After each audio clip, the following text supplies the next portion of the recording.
Hi mga lalabs! For today's video, samahan nyo muna ang mama ko magtanim ng prutas. And alam nyo ba guys, sobrang grateful namin kasi yung mama namin mahilig magtanim ng kung ano-anong prutas sa palibot ng bahay namin. Dati kasi yung bahay namin na to, ang mga kahoy dyan, yung malalaking puno talaga, which is hindi naman namumunga na pwedeng makain namin. Kaya si mama, tuwing bibili siya ng prutas or may magbibigay sa amin ng prutas, yung buto na yan, itatanim niya talaga sa may gilid ng bahay namin para daw pag tumubo, ayun, hindi na kami manghihingi or mas madami na kaming makakain kasi may sarili ng puno sa bahay namin. Katulad ng mangga, avocado, santol, kakao, pili, at kung ano-ano pang mga prutas guys. As in, ang daming prutas sa palibot ng bahay namin. Kaya kung pumunta kayo sa bahay namin, alam nyo hindi nyo makikita na halos yung bahay namin kasi yung palibot niyan, pagpunta nyo, ang makikita nyo muna mga prutas, mga puno. At ito nga yung palibot ng bahay namin. O diba? Napaka green, napaka fresh air lang talaga. Nakaka-refresh ng utak, ganon. And balik naman tayo dito sa aming tindahan. So dito nga si Erwin ay nagtatabas ng blade at gagawa nga sila ng lagari. So ito yung pinaka blade guys ng isang lagari, at sa isang blade na to, ang magagawa dyan na lagari ay 8. O diba, napakadami. And sa mga nagtatanong kung magkano yung blade na yan, ayan. So gawa na lang ako ng separate video. Ay ano daw, namali na naman ako.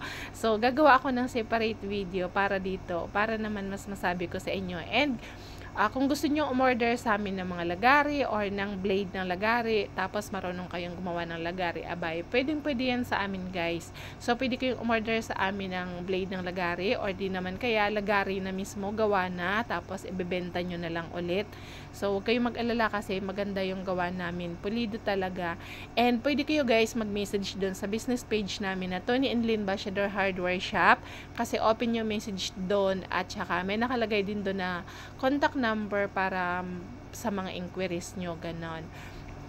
Kaya ano pang inaantay nyo? Ayan, follow nyo na si Tony and Lynn Bashador Hardware Shop. And gaya nga ng lagi kong sinasabi, ilalagay ko na lang din sa comment section yung page namin para nang sa ganun ma-follow nyo nga at masubaybayan nyo yung mga items or produkto na binibenta namin dito sa aming munting tindahan guys. O diba? And lagi akong magpapasalamat sa inyo sa patuloy niyong pagsuporta sa amin doon sa business page namin. At kung may mga katanungan, yung iba kasi may mga questions sa akin sa YouTube naman to. So, gagawan ko din siya guys ng video pa isa-isa para nang sa ganun ay may masundan kaya. Pero kung gusto niyo naman ng full talaga ng sagot sa mga questions niyo about business hardware, ayan, so gagawan ko na lang siya ng video. I-upload ko po siya sa YouTube channel ko. So, pwede niyong puntahan yung aking YouTube channel. Lynn Bribs din yung aking pangalan doon, para magkaroon kayo ng mga idea at konting, alam mo yun, konting tips para sa pagsisimula ng ganito. So, hindi man ako guys expert, kaya ang sinishare ko lang doon or isinishare ko dito, based lang to sa mga experience namin at saka syempre sa mga natututunan namin everyday. Kasi di ba nga, sa pagninegosyo, wala naman talagang expert, matututo na lang tayo everyday sa araw-araw na nakaka-encounter tayo ng kung ano-ano man, ano yung kailangan i-improve, ano yung kailangan nating alisin, ganyan. And yun, sa mga ganong bagay, pwede ko kayong matulungan, pwede ako makapag-share kasi ayun, 'di ba? Sabi nga nila, sharing is caring, 'di ba? Sharing is love. Kaya paunti-unti hangga't kaya kong sagutin, explain sa inyo, explain ko. And minsan pagpasensyahan niyo na lang din, minsan baka mamaya naguguluhan na kayo. Pero tinatry ko naman talaga, guys. Next time gagawa talaga ako ng separate video or sa live mismo, magla-live ako siguro doon sa channel ko para pag may mga Q&A kayo, doon ko na lang sasagutin para mas malinaw talaga.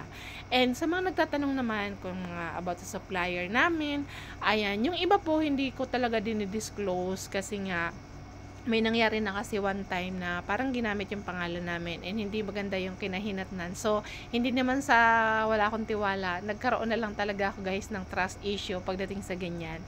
Kaya, kung gusto nyo talaga ganitong business, abay, aralin nyo muna. And syempre hindi naman kasi pwede na yung presyo na binibigay sa amin yun din binibigay sa inyo, kasi ganun talaga yung natutunan namin guys. Iba-iba yung ibinibigay na presyo ng mga suppliers sa bawat mga bumibili sa kanila. So, yun lang siguro yung mai-share ko sa inyo. And ano pa ba? So, wala naman ibang mga ano, basta aralin lang natin, ganun naman talaga. Everyday is a new learning, everyday is a new life, ay ganun.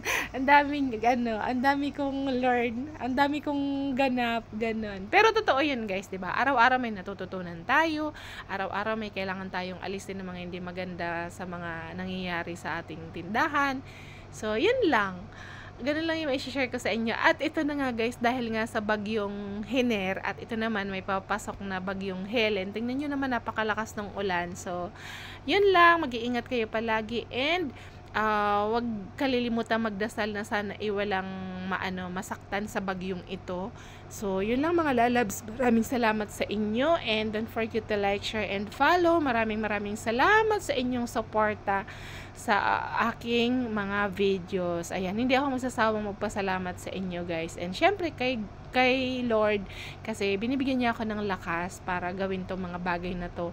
Hindi man ako eksperto, hindi man ako sobrang galing sa ganito, pero sinisikap ko naman na galingan talaga guys.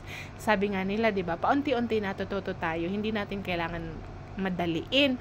Basta importante magtiyaga tayo, mag-aral, ganon. So, yun lang talaga yung kailangan nating gawin. Magtiyaga, magtiis, magsipag. Tiisin natin yung mga bagay-bagay na aralin.